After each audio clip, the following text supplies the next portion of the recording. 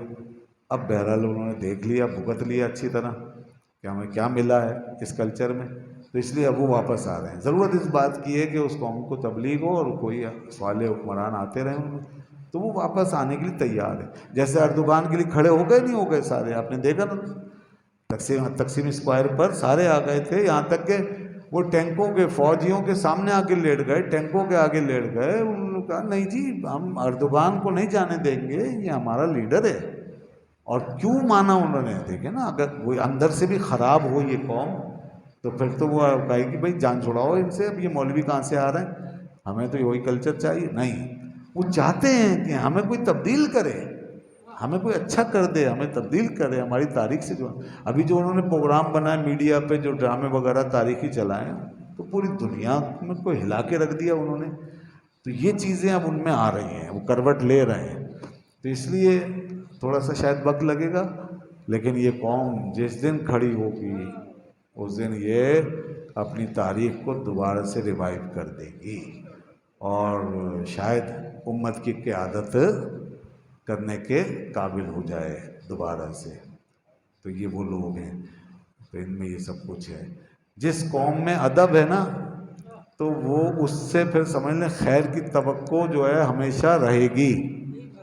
جس قوم میں ادب ہے، ادب بڑی چیز ہے، تو ان میں ادب ہے تو انشاءاللہ امید ہے کہ اللہ تعالیٰ اس کی برکت سے ان کو پھر سے زندہ کر دے گا اور ان کو دوبارہ قیادت کا موقع مل جائے گا، اور پھر دنیا بھر کے مؤدب جو ہیں وہ ان کے گرد جمع ہوں گے اللہ نے چاہا تو۔ اللہ تعالیٰ عالم اسلام کی خیر فرمائے اور ہماری بھی اصلاح فرمائے، اور اس وقت جو صورتحال ہے گستاخیوں بے ادبیوں کی، خدا کرے ہم سب مل کے ان گستاخوں بے ادبوں کا جواب دیں، ان کے منہ بند کر سکیں۔ کاش کہ کوئی اٹھے اور اٹھ کے ان خبیثوں کو، ان شیطانوں کو کیفر کردار تک پہنچائے جہاں بھی یہ پائے جا رہے ہیں، اور ان کے پیچھے جو فرعون بیٹھے ہوئے ہیں، یہ اب جیسے ہندوستان کی گورنمنٹ اور ادھر فرانس کی گورنمنٹ تھی، تو ان فرعونوں کا سر توڑنے کے لیے کسی محمد بن قاسم کی ضرورت ہے، کسی محمود غزنوی کی ضرورت ہے، کسی شہاب الدین غوری کی ضرورت ہے۔ ممکن ہے ترکی میں یہ ہو رہا ہے کہ وہ اپنا آئین، وہ کہہ رہے ہیں ہم پورا آئین دوبارہ بنائیں گے، وہ نیا آئین لا رہے ہیں۔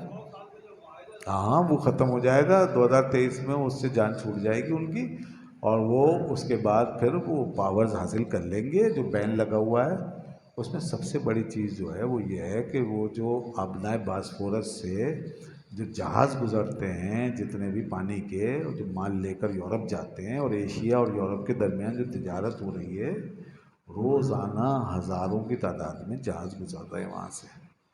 تو اب وہ بہت بڑی ایک بندرگاہ ہے اور روٹ ہے، تو اب اس پہ اس کا دیکھیں نا کرایہ، اگر ٹیکس اس سے لیں، کرایہ لیں وہاں سے، تو یہ لاکھوں کروڑوں اربوں ڈالر کی اس کی ویسے بیٹھے بٹھائے آمدنی ہے۔ اس سے 100 سال سے اس کو محروم کیا ہوا ہے اس آمدنی سے۔ تو یہ لوزان کا معاہدہ ختم ہوگا تو پابندی ہٹ جائے گی، اس کے بعد پھر یہ سارا ٹیکس وصول کرے گا، تو اس کے بعد پھر وہ کہاں پہنچے گا۔ اور ابھی بھی اس نے یہ دیکھیں قرضے اتار دیے اپنے، حالانکہ ابھی اس کو ٹیکس نہیں مل رہا وہاں سے، اور قرضے اس نے سارے اتار دیے ہیں اور ورلڈ بینک کی غلامی سے آزاد ہو گیا وہ، یہ اپنی پالیسیوں کی وجہ سے، پالیسیاں ایسی بنائی۔ مگر ہمارے تو ابھی تک قرضوں کا حال یہ ہے کہ سن کے بھی دہشت ہوتی ہے، خوف آتا ہے، اور ہمیں قیامت نظر آنے لگتی ہے۔ یا اللہ اب اتنا وقت ہے کہ اتنے ہزاروں ارب کے قرضے ہم اتار سکیں گے؟ نہیں لگتا، قیامت ہی قریب نظر آتی ہے، قرضے بہت لمبے ہو گئے ہمارے، اور یہ ان حکمرانوں کے کارنامے ہیں کہ جو یہ کر کے گئے ہیں اور ابھی بھی کرنے میں لگے ہوئے ہیں۔ تو بہرحال انہوں نے اتار دیا، اور اب انشاءاللہ آگے یہ لوزان کا معاہدہ ختم ہوگا تو وہ بڑی طاقت بن کے ابھریں گے۔ لیکن امریکہ بہت سازشی ہے، یہودی بہت سازشی ہیں، وہ اتنی آرام سے یہ سب کچھ ہونے نہیں دیں گے۔ سازشیں ہو رہی ہیں ابھی وہاں پر، جو ہمیں پتہ چلا وہاں سازشیں ہو رہی ہیں اردوغان کے خلاف۔